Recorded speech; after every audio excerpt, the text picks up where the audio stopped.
Unless you're Terran or Protoss and you're putting a Zerg, you'd be kind of like, yeah. I get an imbalanced base. But no, let me go ahead and backtrack here and introduce the players. We have up in the top right-hand corner of the map, spawning is the blue Protoss. It is Grant from Team Renegades of Hell. Right below him, it is Priest, the new challenger here for metagamers. Spawning as the purple Zerg, taking a page out of Chess book. And Hyun's book for a while, but Hyun's been changing his colors recently, which makes me sad. A lot of these players I routinely cast, you get a rapport with them. You know, before you even get into the match, that you can change the overlay color, and most likely it will be right. Alright. So unfortunately getting the last scout there, especially after going for a pylon scout, kind of sucks to beat a Protoss player in that position, but it doesn't matter because he's going for a Nexus first, which is ridiculously common on this map. It can be punished because of how wide the wall is here, or the ramp rather, to try and wall this off.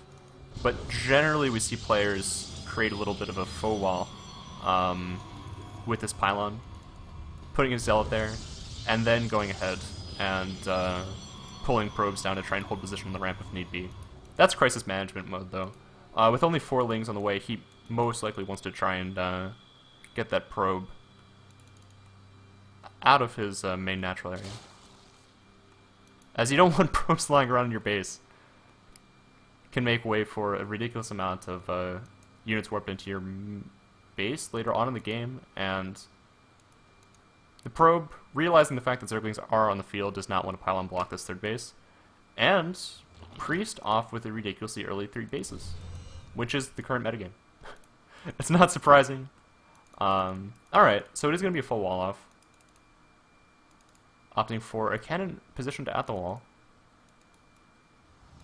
I'm interested to see how this is going to play out, because right now he has 2 holes right here. And here come the first 3 Zerglings. 1 will get in if he decides to commit to that. No, unfortunately, 2 still die. Oh, no, he's going for the rocks. I thought another Zergling, unbeknownst to me, was trying to get into there. Alright. Double Gas is following this up. And he does only have 2 on each geyser. This indicates that he wants to do some sort of early gateway aggression. Or go for ridiculously fast third base, which would be awesome.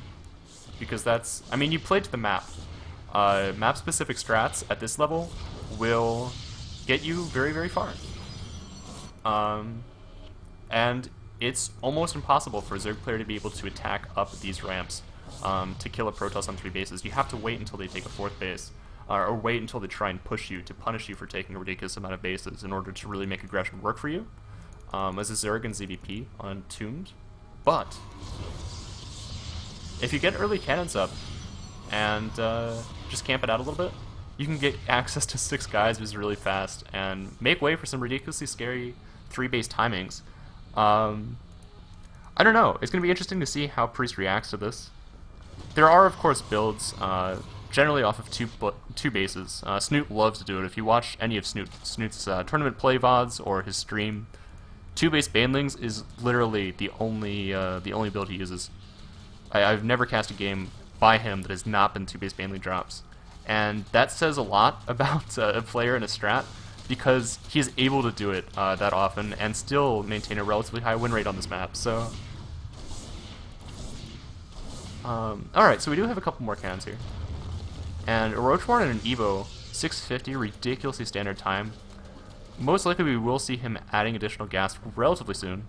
Maybe even take a 4th base. If he does get a scout off on this 3rd, I don't think he does yet. No knowledge. No knowledge at all. Which is kind of a shame. He should have an Overlord in position at this point. Although he is trying to save his circling, so maybe we will see him path this around... No. Not quite. I like this full wall off though. This is 9 blocks wide, so this will cover that nicely. Zergling. Alright, I'm following you. Following you, Zergling. He does scout. Unfortunately, at the cost of his life. The fact that there is another base over here. He doesn't get 100% confirmation that it could be, like, 3 more gateways behind this instead of a Nexus, but that'd be creepy. Alright, yeah, and here's the reactionary 4th. This is what I was talking about. This is awesome. Zerg player really wants to be able to do this. Although Priest isn't really reacting to the fact that there is a probe blocking his way. And it's even being like slightly delayed via the patrol route because of this drone. There we go. Now we have some fisticuffs going on. Most likely Grant will react to this soon. Or Grant, my bad. Oh, and the pylon block. What a douche. Actually, how many? We still have only 4 Zerglings on the field. So the Zerg player, acknowledging the fact that his opponent is playing quite greedy, and playing greedy himself. And as StarCraft 2 develops, it's continuing greed versus greed. Each matchup gets even greedier. Some TVT games now we're seeing like straight up free bases before anything. CVT, like 4 command centers. Protoss are now going like 3 Nexi sometimes as an opening in PvT. Wouldn't do anything like that in a mirror though, unless it's TVT. PvP and ZVZ. You don't want to try it. Although Demaga still does sometimes. And he still takes games off of very, very skilled players by going for 3 hatch builds in ZVZ. Alright, so the Infestation Pit just finished up. We have double upgrades on the way here for our Protoss. ROH movement speed has not yet been started.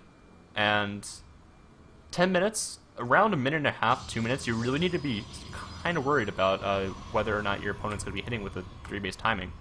And then it can even extend over into like 16, 17 minute area. But that's pretty freaking all in. Like if you don't have a, if you don't have a 4th base or a taken one behind your push at 16 minutes or so, where you're maxed and you're waiting for tech to finish, because at that point, like maxing in 16 minutes as a Protoss player when you have access to like full saturation almost immediately is not like you wouldn't consider that hard. What's hard is you're waiting for your tech to finish. You're waiting for something to try and trigger your when you're pushing at 16, 17 minutes. Generally, it's Storm, or you want to get a couple Warp Prisms out concurrently with your drop, or something of the like. Unfortunately, that drone did decide to kill 5 minerals. Won't tell anybody though. Super saturated at 84 drones is actually a good spot. He can even afford to go up to 100, which is oversaturation, yes, but eventually, when he gets his creep spread just a little bit, he can make a spine crawler wall. Spine crawler walls are ridiculous. I mean, look at that mineral count right now, 2,000. He just needs more gas, more gas. And Blake is actually finishing up, so this is that 12-minute push I was talking about. This is a pretty freaking scary army. What does the Zerg player to have to deal with this? Well, he has a Greater Spire morphing. He has a couple of infestors. He has 13 lings. And a fuck ton of drones. I don't think this will work out in the Zerg player's favor, but do not count him out yet, as he does have a couple of infestors at his disposal, with enough energy for 5 fungal growths. Still, this looks to be a rather one-sided battle. I mean, he just doesn't have the larva at this point. 14 more larva, what are you going to use that on? He doesn't have roach move speed. The sentries have full energy.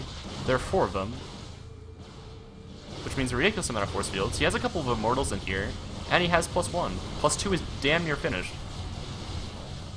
Alright, the Zerg player is trying to stall out here until his Greater Spire finishes, but it's just... oh, well, that was unnecessary.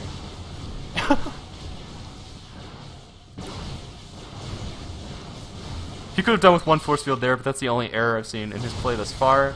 The infestors are coming out here to try and flank, but 1 fungal growth does go down on 4 stalkers. I don't think that's going to work. I don't think that will deter the alien invasion here. Oh my gosh, now he has to go up the ramp into his own main if he wants to save all of his precious tech. His Greater Spire is there too, his hive, his infestation pit, everything is destroyed. That 1 infestor on the way will be the last infestor most likely made this match. And this is pretty scary. Things are not looking all too good here for MG, as ROH looking to take themselves out to a relatively fast 2-0. 2 pretty long games thus far, though. If you can count 14 minutes as a long game. I'd love it if Guardian Shield went down against this infested Terran, but my jimmies aren't rustled. And yeah, Blink Strikers just doing like what they do best and destroying a bunch of shit.